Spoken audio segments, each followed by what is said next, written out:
এই তালের সিজনটাতে ঘরে ঘরে কিন্তু বড়া হচ্ছে, আর বড়া হবে মাস্ট। আর আমার বাসায় এরকম একটা স্পেশাল বড়া করে থাকি, খেতে ভীষণ মজা। চলো রেসিপিটা দেখে নেই। 1 কাপ তালের রস, হাফ কাপ চিনি, 1 চা চামচ বেকিং পাউডার ভালো করে মিক্সড করে 1.5 কাপ ময়দা দিয়ে দিতে হবে। 1.5 কাপ ময়দা দিয়ে 2 টেবিল চামচ শুকনা চালের গুঁড়া দিয়ে এবার সুন্দর করে মাখিয়ে নিতে হবে। মাখিয়ে রেস্টে রাখতে হবে 15 থেকে 20 মিনিট।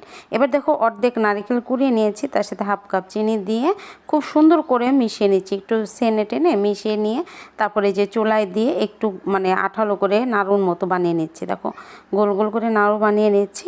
এবার সেই বেটার 20 মিনিট আগে গুলে রেখেছিলাম এটার মধ্যে ভালোভাবে কোট করে হালকা গরম তেলে সুন্দর করে একটু সময় নিয়ে ভেজে নিতে হবে।